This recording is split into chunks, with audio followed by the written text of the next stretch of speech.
ये आकाशवाणी है। अब आप आशुतोष जैन से समाचार सुनिए। भारतीय जनता पार्टी के अध्यक्ष नितिन गडकरी के खिलाफ भ्रष्टाचार के गंभीर आरोप लगने के बाद आज केंद्र ने वादा किया कि उनके व्यापारिक हितों और उनके नियंत्रण वाली कंपनी पूर्ति पावर एंड शुगर लिमिटेड के धन के स्रोतों की जांच की जाएगी। केंद्रीय मंत्री वीरप्पा मोइली ने आज बताया कि उन्होंने कंपनी मामलों के सचिव और रजिस्ट्रार से इस संबंध में जांच करने को कहा है। इंडिया अगेंस्ट करप्शन के कार्यकर्ता और राजनीति में आ चुके अरविंद केजरीवाल ने कांग्रेस सरकार को चुनौती दी थी कि वो गडकरी के खिलाफ कार्रवाई करे। इस चुनौती के कुछ ही घंटों बाद सरकार ने कार्रवाई की घोषणा कर दी। केजरीवाल और उनके निकट सहयोगी प्रशांत भूषण ने यह भी आरोप लगाया कि भाजपा और कांग्रेस आपस में मिले हुए हैं। इसी वजह से दोनों पार्टियां इस मुद्दे पर चुप्पी साधे हुए हैं। कांग्रेस महासचिव दिग्विजय सिंह ने आज पूर्ति कंपनी समूह के साथ भारतीय जनता पार्टी के अध्यक्ष नितिन गडकरी के संबंधों के सबूत प्रधानमंत्री को सौंपे। श्री दिग्विजय सिंह ने श्री गडकरी पर धोखाधड़ी के कथित आरोपों की जांच की मांग की है।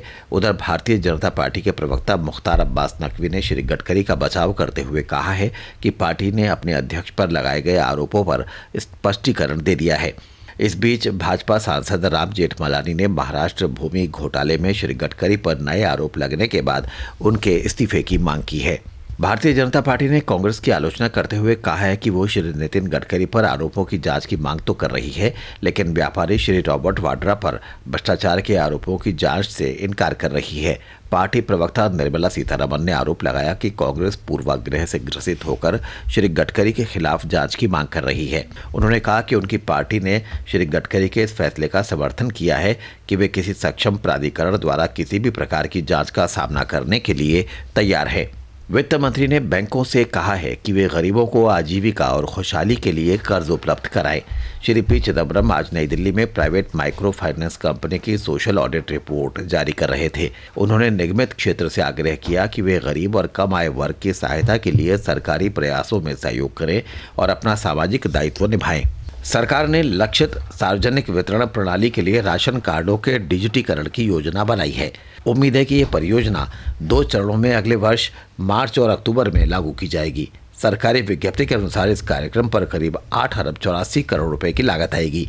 विज्ञप्ति में यह भी कहा गया है कि पारदर्शिता पोर्टल और शिकायत सुनवाई तंत्र भी स्थापित किए जाएंगे। इस डाटाबेस से फर्जी राशन कार्डों को रद्द किया जा सकेगा और सब्सिडी की और बेहतर व्यवस्था हो सकेगी। आपूर्ति व्यवस्था के कंप्यूटरीकरण से उचित दर की दुकानों पर अनाज के पहुंचने का पता किया जा सकेगा। इससे मार्ग में अनाज की हेराफेरी रोकने में मदद मिलेगी। उचित दर की दुकानों में इस प्रणाली के तहत आपूर्ति की उपलब्धता के बारे में लाभार्थियों को सूचना देने के लिए SMS, ईमेल और टोल फ्री नंबरों की सुविधा भी उपलब्ध कराई जाएगी। देश भर में आज महानवमी का पर्व मनाया जा रहा है। 4 दिन के दुर्गा पूजा समारोह का आज तीसरा दिन है। समाज के सभी वर्गों के लोग पूजा पंडालों में जाकर दुर्गा प्रतिमाओं के दर्शन कर रहे हैं।